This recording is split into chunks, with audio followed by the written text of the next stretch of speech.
My name is Rachel, and I'm a 33-year-old homemaker. My husband, Adam, and I have been married for 4 years, but we haven't been able to have a child yet. We're undergoing fertility treatments, but conceiving has proven difficult. One day, as I was returning from the grocery store, I noticed a little girl, a complete stranger, squatting in front of my house. I wondered why she was outside in the cold, winter weather without a coat, so I approached her and asked, "Are you waiting for someone? Can you tell me your name?" "Selena." "Selena. Okay. Where's your mother?" "Mommy went somewhere," she replied. "Are you lost? What's your mother's name?" "Mary." "Mary?" My heart sank. Mary, the sender of the letter, was my older sister. She had left home at 20 and never returned. It's been nearly 17 years since we last saw her. As a teenager, she often ran away, got into trouble with men, and caused financial and emotional strain. Now to find out she had a child. Selena handed me a piece of paper. My hands shook as I opened it. Inside were the words, "Take care of this child for a while." "No way," I whispered. "Are you Mary's daughter?" "Mommy said to stay here because you're her sister," Selena explained. I took her hand and led her inside. She was freezing and trembling. I wondered how long she'd been outside. Mary had always been an irresponsible sister, but leaving her child like this was shocking. I'd always wanted a child, but couldn't have one. Pushing aside my feelings, I turned on the stove and wrapped Selena in a warm blanket. "Selena, are you hungry?" "Yes, I haven't eaten anything since yesterday." "You haven't eaten?" My concern deepened. "I'll get you some food right away." I heated up some pumpkin soup for her. Yesterday, I made some pumpkin soup and gave it to Selena right away. It was her first time trying it, and she eagerly drank a lot, clearly enjoying the taste. "This is delicious, it's really good," she exclaimed with a big smile. I was delighted to see her enjoy the soup so much, but it also saddened me, as I wondered what kind of meals she was used to. Instead of questioning her about her usual diet, I focused on cooking more food for her to enjoy.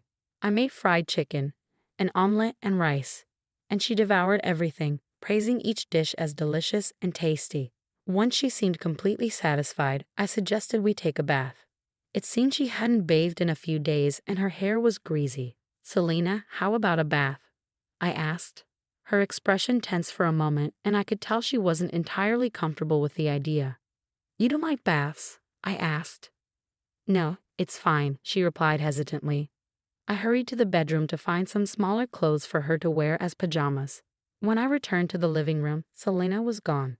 Hearing water running in the kitchen, I peeked in and found her trying to wash her hair in the kitchen sink. "What are you doing? The water is so cold," I exclaimed. "You'll catch a cold."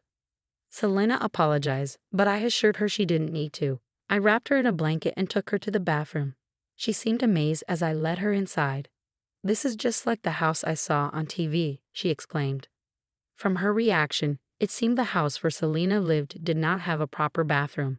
It broke my heart to think that Mary made her wash in cold tap water from the kitchen to save on gas money. Holding back tears, I undressed Selena and gently placed her in the warm bathtub. "It's so warm. Are baths always this warm?" she asked, eyes wide with wonder. "Yes, they are. From now on, you can take a warm bath every day," I said. "Really? I'm so happy," she replied with a big smile. I helped Selena warm up and get clean in the bath. Her hair was slightly tangled, but I treated it to make it more manageable, and she soon looked like herself again. After dressing her in my loungewear, we relaxed on the couch in the living room as we waited for Adam to come home. When Adam walked in, Selena seemed startled and drew back in fear. "I'm home," he called out. "Welcome back," I replied. "This is the girl I told you about." "Hello," Adam greeted, but Selena continued to shy away. "It's okay," I reassured her. "This is my husband, Adam. He's very kind, so you don't need to be afraid of him." I explained the situation to Adam, and he was visibly upset. "What? That's unforgivable. We'll keep her here for a while." Of course, I agreed. How could she abandon her own child? Once Adam and I had discussed the situation, we went back to Selena, who was curled up in the living room. I spoke gently to her. "Selena, as I mentioned, this is my husband, Adam." "Hi, Selena. Please call me Uncle Adam," he added. Selena nodded timidly, and I went on to explain. "The three of us will be living together here for a while. Is that okay with you? Is it really okay for me to stay here? Selena asked hesitantly. Of course, I said with a reassuring smile. And once we get settled, you'll be able to go to elementary school. I've never been to school, Selena said quietly. You've never been to school? What about kindergarten? I haven't gone to kindergarten because I'm no one, Selena mumbled. My heart ached hearing her words. She was too young to understand why she might feel this way. I decided not to press her further that day and let her rest instead. The next day, we would find a way to help her adjust to her new life. I informed my parents about Selena's situation, and they rushed over to see us. Upon meeting Selena, they introduced themselves as her grandparents, Grandma and Grandpa, and enveloped her in a comforting hug. Selena seemed puzzled but happy, as if she had never realized she had grandparents before. After entrusting Selena to my parents' care, I headed to City Hall to obtain Mary's family records. To my surprise, Mary was unmarried, and there was no record of any children. It appeared that Selena's birth had never been officially registered, making her essentially a non-existent child who never received any formal notices, such as enrollment for elementary school. This revelation shed light on why Selena referred to herself as no one.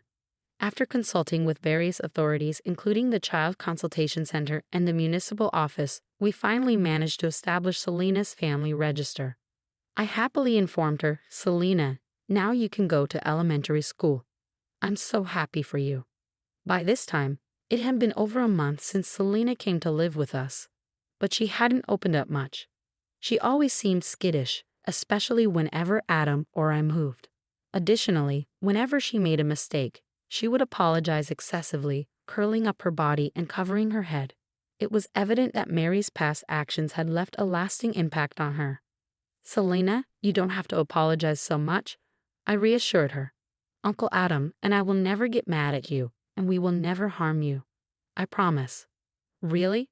Selena asked with a glimmer of hope. Of course, I replied sincerely. I made a promise, but despite that, Selena's shyness persisted. However, as time passed, she gradually became more talkative and even began to smile more often. Then one day, Selena blurted out, I wonder when she will come for me. Those words struck a chord with me, evoking a sense of sadness. Despite Mary's mistreatment, Selena still longed for her mother. Since Selena's arrival, every day had been filled with joy for me. We had wanted children so badly and treated Selena as our own daughter. We hoped she would stay with us for a long time. The day after Selena's statement, she received an invitation to elementary school. I was relieved that she would finally experience the same school life as other children. Now that it's settled, we need to prepare for school, I said to Selena. We'll need to buy a school bag, stationery, and lots of clothes. Let's go shopping today for new clothes and stuff. I can get new clothes. I've already got some, Selena replied. It's not enough.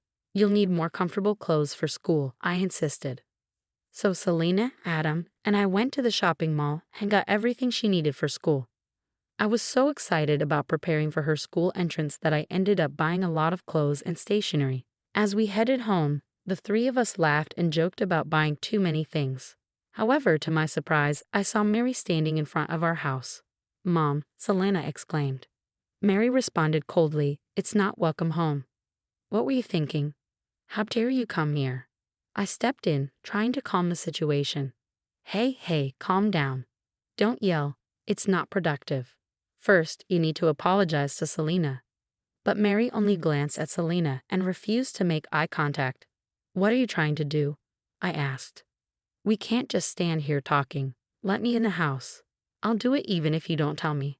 Let's go, Selena, Mary said, ignoring my question. I decided to let Mary in and ask her what was going on. Is this your husband? She asked, pointing at Adam. He's a nice guy. Nice to meet you. I'm Adam, he replied. I don't know how to say this, given it's our first meeting, but the way you've treated your child makes you an unfit parent. Mary seemed taken aback by Adam's boldness. You're too arrogant, my brother-in-law. You can't talk to me like that. You don't know me.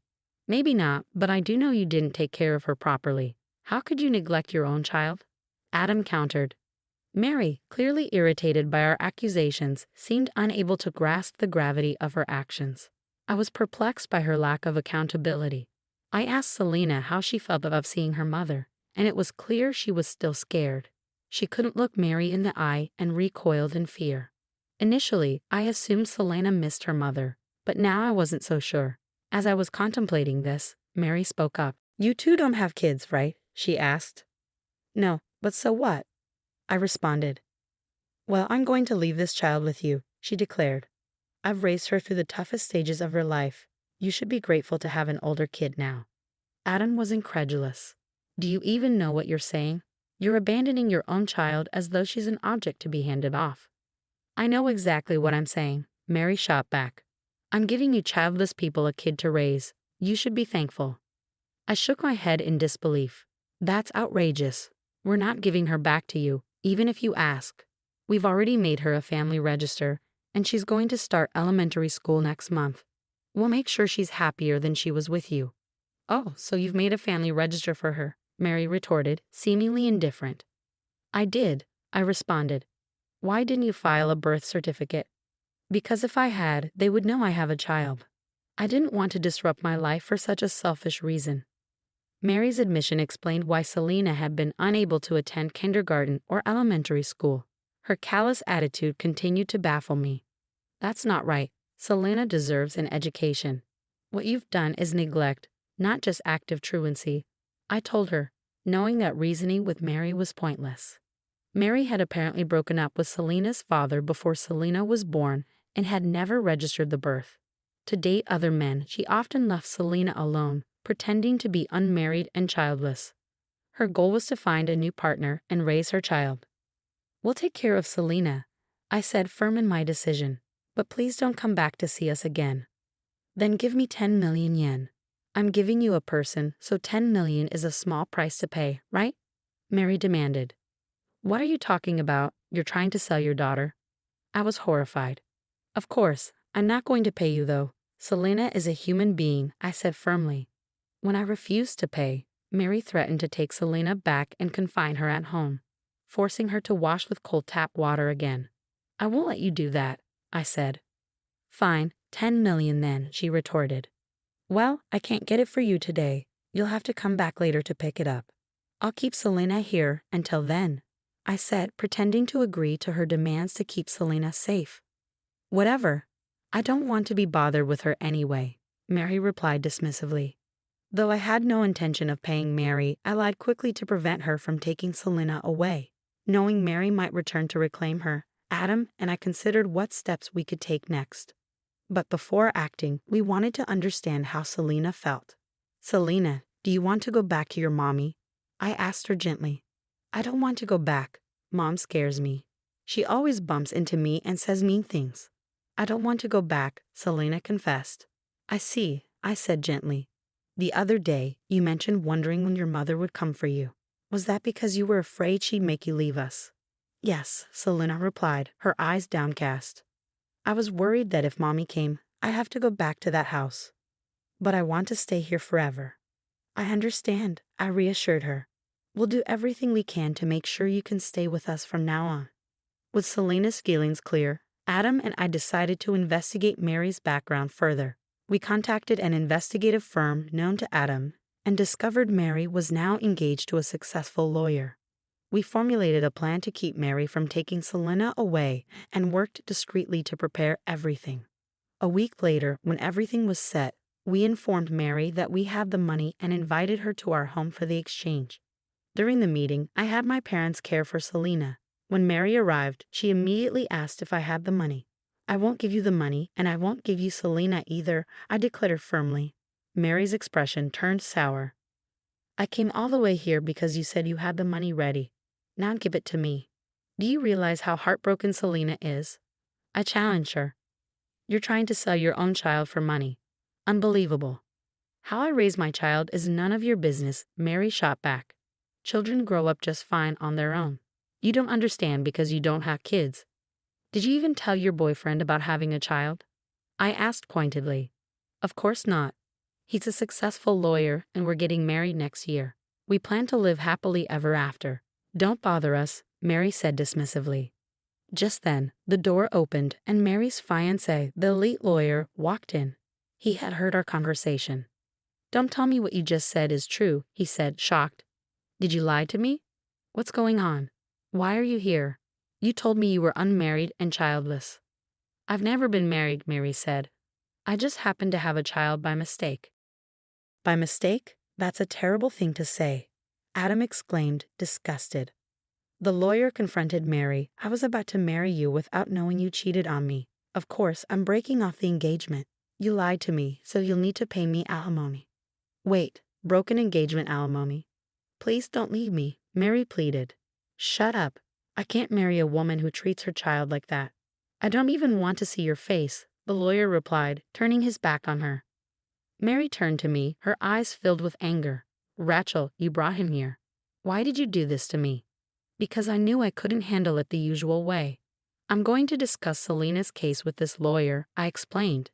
I was suspicious, but after hearing your words today, I realized the truth. From now on, this lawyer will represent me and my family.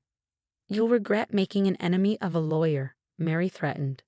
Soon after, a police officer arrived at our house. I had previously reported Mary for child abandonment, and authorities had secretly recorded our previous conversation. I also informed them of her visit that day. Mary was taken into custody for child neglect and abandonment, facing a stint behind bars. Although it was a lengthy and complex process, Selena was eventually allowed to stay with us permanently. The lawyer demanded compensation from Mary for breaking the engagement, and she faced legal consequences. After her release from prison, Mary lost both her fiancé and Selena. Additionally, she had to work hard to pay the alimony and child support, which took a toll on her appearance and ability to attract men. Recently, she stormed into our house, crying and demanding Selena back. She's my baby. Give her back. What are you talking about? Selena is ours now. I won't let you take her back, I told Mary firmly. No, not mommy. Uncle and auntie are mommy and daddy, Selena chimed in.